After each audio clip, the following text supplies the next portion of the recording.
We are just around a month away from the tip-off of the 2018-2019 NBA season. We've made it through the rough month of August where nothing seems to happen in the NBA. We are now entering September, and as we trickle into early October with training camps wrapping up and everybody paying attention to preseason basketball, fantasy basketball becomes bigger and bigger. People start to pay attention more and more, getting their drafts ready. I have invited a guest on who's going to be able to tell you a little bit about how you can get yourself better prepared for fantasy basketball in a little bit, but he's also someone that is very deeply ingrained in the NBA and in NBA culture, has covered the NBA for many, many years, former NBA writer for NBC Sports, now the current founder of a fantastic site called Hoopball that I encourage everybody to check out. It is Aaron Bruski joining me here on Locked On Kings. Aaron, I hope you did a better job making it through the dry month of August and this offseason than I have.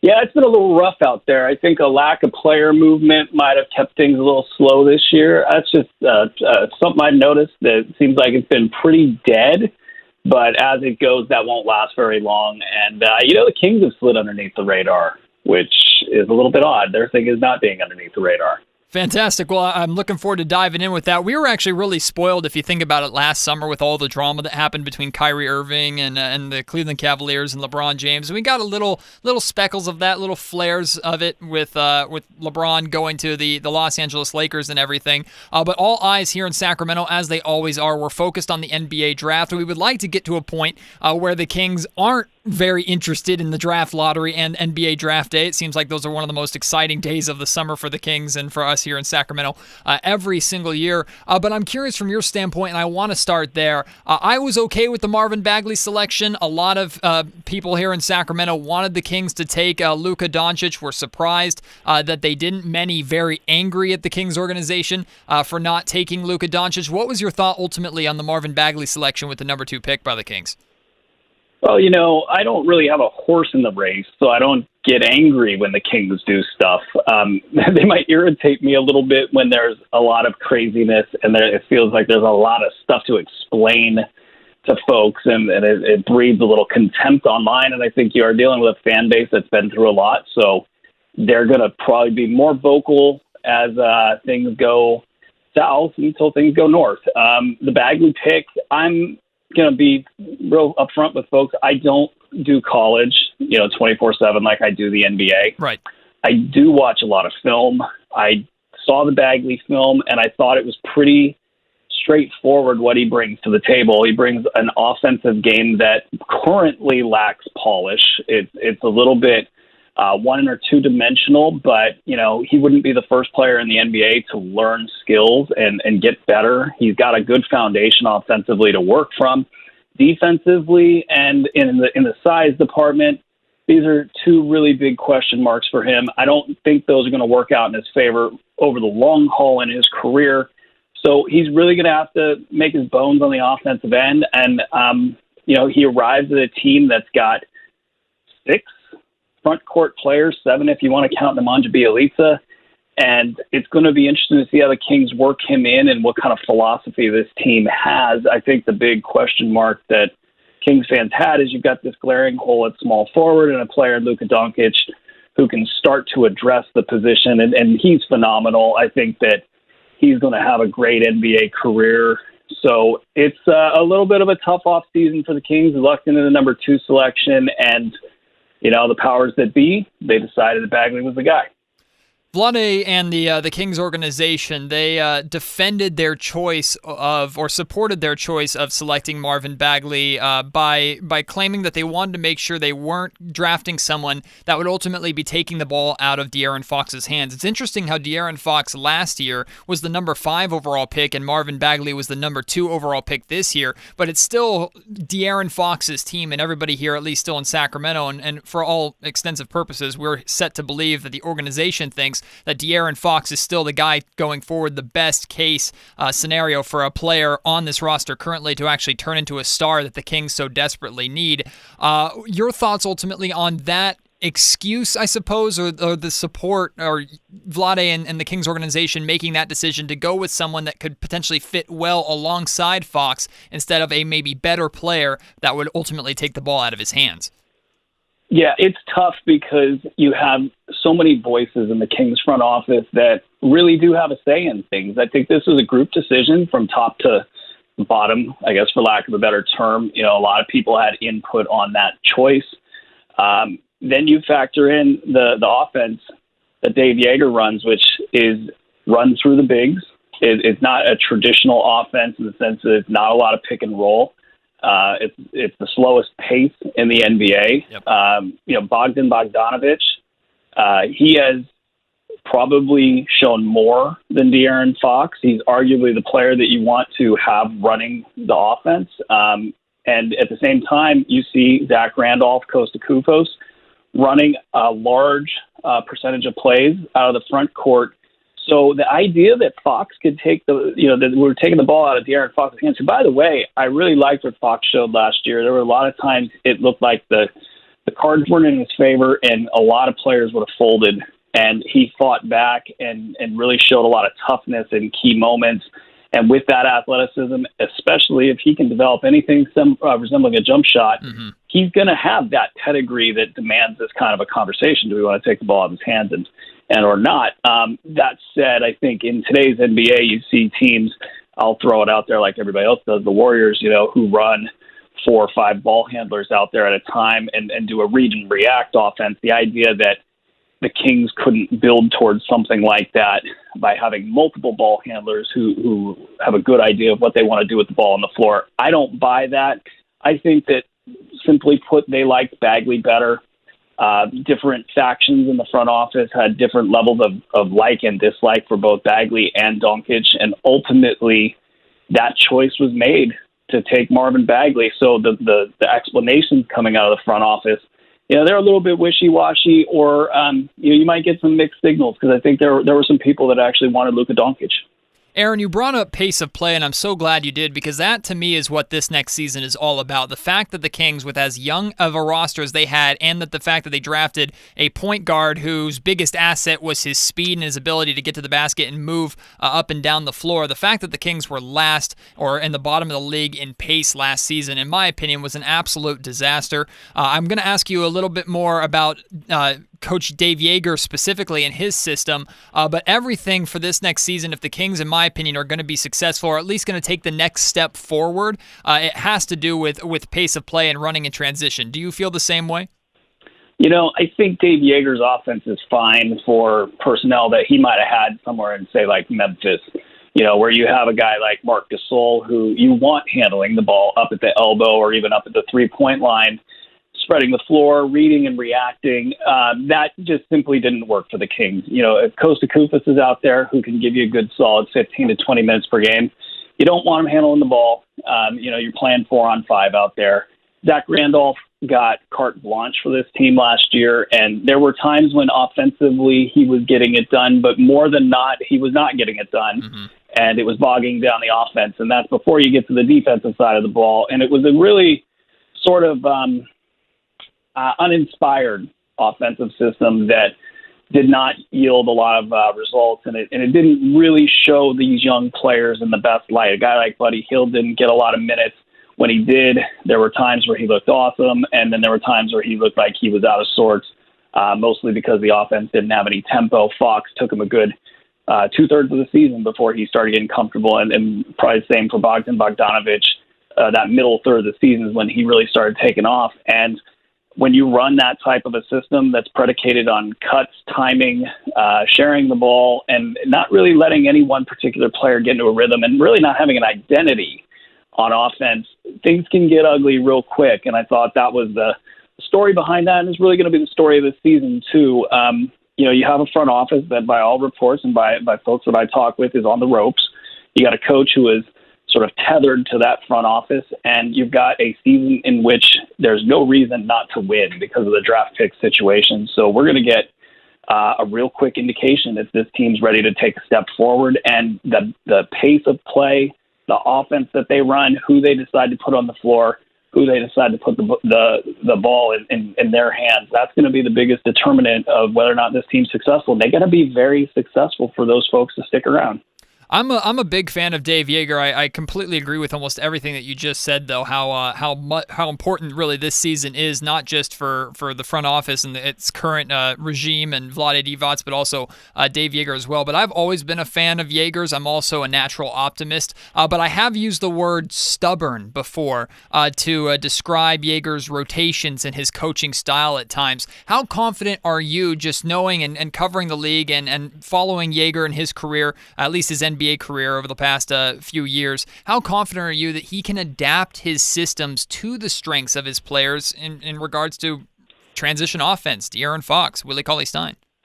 Dave Yeager he's a real riddle because he does so much well. I mean, you look at his ATOs after the timeouts, and they so often develop a good shot, and he seems to have a true understanding of the game at a very high level. And then you look at some of the playing time decisions.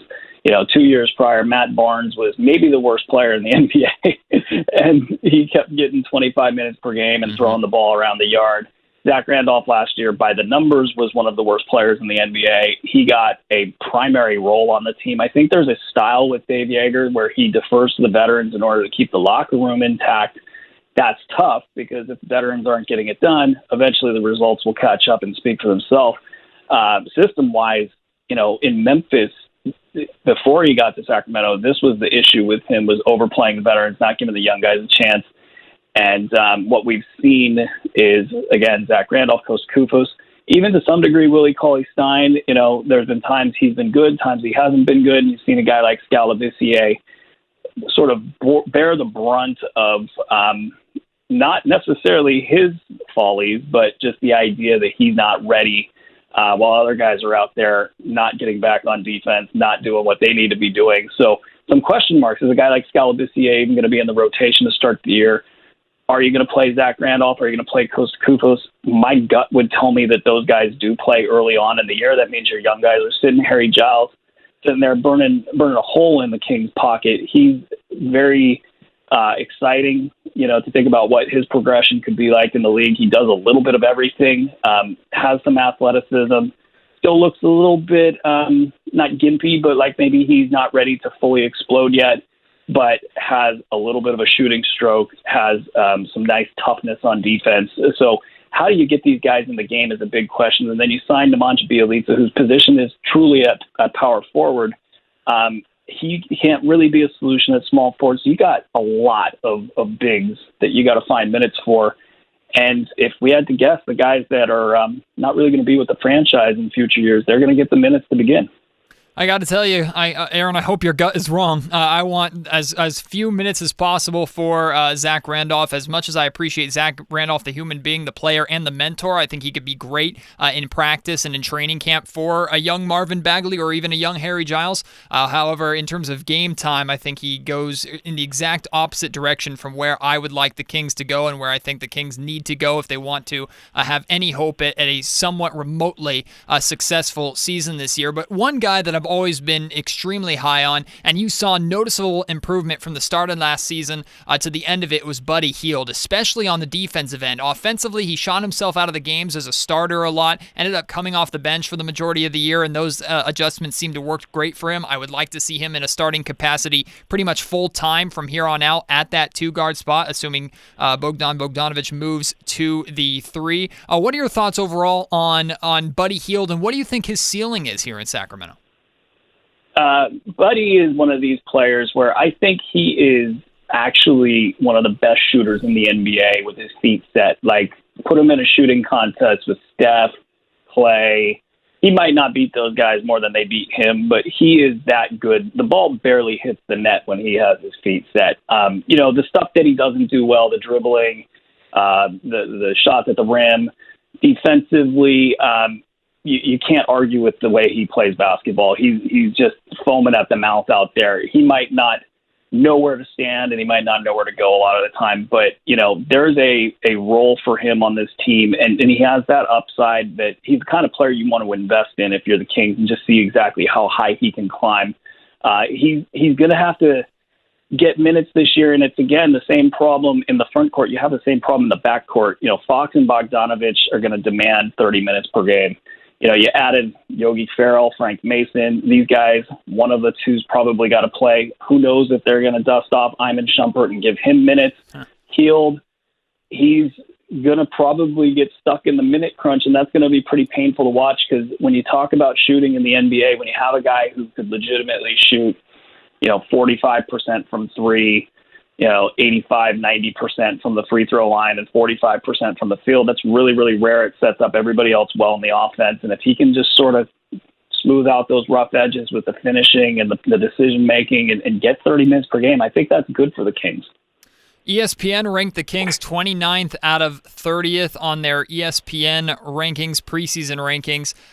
Simply put, a lot of people are pegging the Kings to be at the bottom in the Western Conference, a very talented Western Conference that only got better. Now the Kings get to play LeBron James 4 times a year instead of just 2, with him being with the Lakers. Again, I am an optimist. I'm looking for good growth from the Sacramento Kings, especially against Eastern Conference opponents. And right out of the gate, they have a lot of matchups on the road against some of the weaker Eastern teams. So I would not be surprised, I suppose, to see the Kings get off to a good start. They certainly are capable of doing it, depending upon what players they play. But simply put, do you think the Kings are at that spot, 29th, worst in the NBA, and do you expect them to be at the bottom of the West? Longtime Kings followers know that I have driven up to Reno and taken that over in recent years. There's always been these reasons why people have been putting the Kings down the list, and I am 1-1-1 on those bets. Wow. 1 win, 1 loss, 1 tie. Yeah. And I saw the number this year. I think it's 26.5. And I thought to myself, wow, that's pretty low. There's talent on this team. If I knew that we were going to not see Zach Randolph play, if I knew that Costa Koufos was going to see a reduced role. And mind you, I think both those players could fit well on another team. It's nothing against them. But if the kids were getting minutes and there's a small forward solution, even if that solution is to play small, I would really hit that over hard. I think that's not a lot of wins. I think there's more experience on this team than you would think for a team that's rebuilding. And, Jaeger, I do think can be a plus in the coaching department, assuming that the rotations are in a good place. So, especially teams are going to probably, when they come into Sacramento or they play the Kings, are probably going to let down a little bit. Not a lot of wins. I would think that they could win more than that, but it's a tough West. There's not a lot of teams that could finish, lower than them. I think Phoenix is one of those teams. The Hawks are going to be real bad. Right. The list of teams that would finish beneath the Kings is quite small this year. Aaron, I could talk to you about the Kings specifically all day long. We are a Kings-centric podcast here, but I wouldn't be using you to your full capacity if I didn't ask you about everything else going on in the NBA, as I know you follow all of it closely. I want to start with the Golden State Warriors and DeMarcus Cousins being there. In my opinion, probably the best move that he could have made personally. I think he sets himself up great to win a championship and then cash in next offseason, and he can take his time coming back from this injury. What do you think of Cousins joining Draymond Green in that juggernaut unit in the Bay Area? Man, they are light years ahead. And I thought when Bob Myers was talking about how they were going to utilize him, it was music to my ears because they have all the leverage in this situation. They can tell DeMarcus Cousins to go kick rocks, and they want him on the block. And there's no room for him on the perimeter. Yeah. He would just clog things up and make things bad. So we're going to get to see peak DeMarcus Cousins on the post, moving people around by simply turning and laying the ball in. And it's going to be great. And I don't know how anybody has a chance in the world of stopping them. You'd factor in the organization, aside from the leverage that they have, the quality of people they have from top to bottom that can really, he's not going to be able to go in there and do what he did in Sacramento or even do what he did in New Orleans. He's got a heart that's massive, this guy, but he needs structure. He needs people to sell him on why he needs to listen, and they can do that in Golden State. I haven't got a chance to look at their odds this year, but I look at them as an investment this year.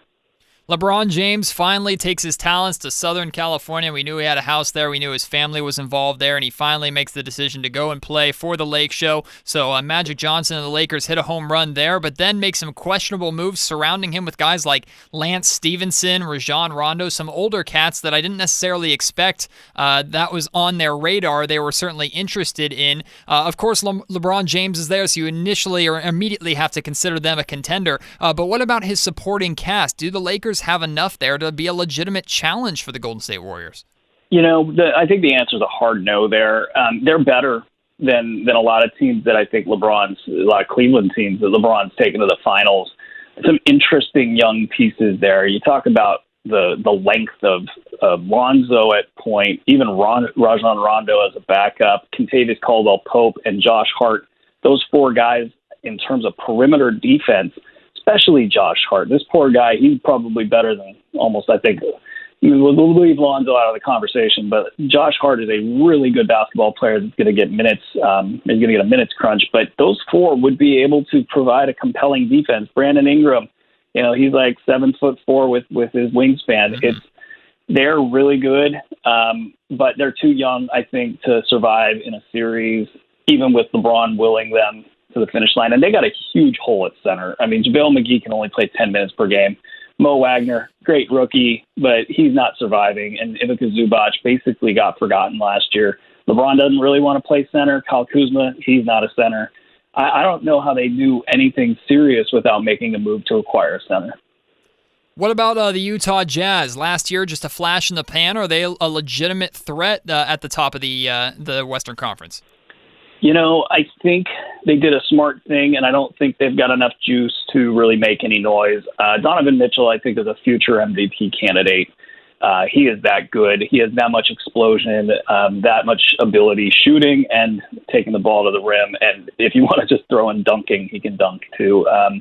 But they kept that team together, I think, as a means of developing him, giving him the same exact people to work with. They had a great chemistry.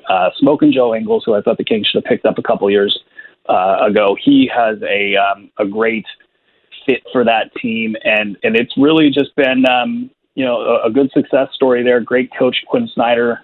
This isn't about this year. It's going to be about next year. And what can they do after Derek Favors, whose $20 million falls off the books. And really that's the amount of money that they're going to have to spend to go out there and get another second-tier talent. I'm a huge fan of Donovan Mitchell. I'm excited when I saw that the Kings would be opening up their season at home against the Utah Jazz. I got a little giddy, even though certainly the Kings are not favored to win that matchup. But another one of my favorite players who's making a return this year. It was so tragic to see what happened to him at the beginning of last season, but I'm very anxious to see what he can be alongside Kyrie Irving in Boston. That is Gordon Hayward. Do you expect a slow, rusty return, or are the Boston Celtics really the clear-cut top of the Eastern Conference team? They're going to be so good. They lack, Kyrie Irving is such an amazing offensive player. And if he was anything on defense, except, I guess in the finals, he does crank it up and he can be average. They don't have that one guy that I think generates a ton of shots for everybody else. So that might be the one knock I have on them, but they're just so strong. A guy like Jaylen Brown is going to get crunched for minutes, and he is the truth. He has all of the upside in the world. His athleticism puts him at a level where if he can bring together the shot and the dribbles, he's got everything. And he's probably their fourth or fifth best player right now.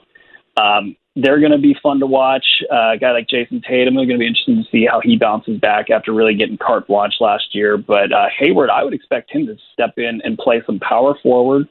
A little bit of small forward as well, probably see about 28 minutes per game, and just sort of fit in. And it's going to be he will get a lot of guff for his contract and not being maybe the top 2, 3, or maybe he might be the fourth best player on that team when it's all said and done. So he'll catch some flack out there for that big contract. But, oh man, Brad Stevens is going to put those guys in the position to really run through the East. Aaron, I got to commend you for your website, Hoopball. You and your staff do such a phenomenal job, not just covering specific teams, but NBA from multiple standpoints. Like I said, you could do team specific. I could follow Hoopball Kings to get just Kings news and Kings-centric stories, or I could look up and get stories happening all the way on the East Coast that I had nothing or no idea about. That network continues to grow, but one area specifically that Hoopball really excels over many other major companies is with the fantasy basketball element. And you have a fantasy basketball draft guide that is coming out here very, very shortly. Can you share a little bit about that draft guide and why people should check out and use Hoopball as a resource for their fantasy teams? Well, I thank you for the kind words. I got the opportunity at NBC to start in fantasy basketball, and I've always found that the smartest basketball people that I've come across work in fantasy in some capacity because they study like crazy people about the 12th man on each roster. And so if you're looking to learn more about the NBA fantasy leagues or one way to do that, and then NBC let me cover the Kings. And I did that for Pro Basketball Talk. And I saw the power of both sides. And I thought when creating Hoopball, a site should have that well-rounded approach to everything. And so we're building out team coverage. And the guys over at Hoopball Kings, Jake Fitzgibbons, John Schifferly, Christian Villery, they all do a great job and are really dedicated to learning this craft and putting out a really quality product that, it's not the kind of clickbait stuff that you see out there, with journalism, the direction that it's headed in recent years. They're really trying to do everything by the book and earn their stripes, not try to get to the top too fast. On the fantasy side, I've been competing in high stakes fantasy leagues since I started for the most part. And, we're throwing some good money around. So I hope my wife doesn't listen to this podcast because, I don't want to get in trouble. But in the process, competing with the best of the best, I have to develop a list of players and really put a lot of thought into it. It's a nightly process for about 3-4 months. And at the end, we're projecting all, 500 players in the NBA using some proprietary algorithms, using the good old eye test, kind of going with some gut and some data, mixing it all together. And, the Bruski 150 has the guys that measure this have finished in the top, either at the top or second place every year I've done it. So we're really successful with our rankings. The draft guide got about 150,000 words on every player in the NBA. So if you're not even a fantasy fan and you just want to know who's on each team and get a good background on their injury histories, their performance histories, what to expect out of them this year, next year, down the road, it's got a little bit of something for everything. And we're going to give Locked On Kings listeners a $2 discount. So if you enter the coupon code Locked On Kings, you get $2 off. The draft guide's price right now is $13.99. It's going to go up to $15.99 this upcoming weekend. So if you're going to get it now so you get a discount. What an absolute deal. I know I'm certainly going to be catching in on that. My fantasy game needs some desperate help. I've been in the bottom of the league over the past 2 years, but maybe I associate that with the fact that I'm surrounded by a Sacramento Kings organization that hasn't been in the playoffs for over a decade. So I'm trying to work myself out of a rut as well. Aaron, thank you so much for taking the time here on Locked On Kings. Thank you for sharing your knowledge and for all the hard work that you and your staff put in to turn out great work. Like you said, you're not just racing to the top. You're making sure to put out and produce quality content that people care about, read, and build things up the right way. So I appreciate that. I will always follow and admire the work that Hoopball does. And let's connect again sometime in the midst of the season, and we'll see. Hopefully the Kings are doing better than we expect, and other teams are doing worse. Absolutely. Thanks for having me on, Matt.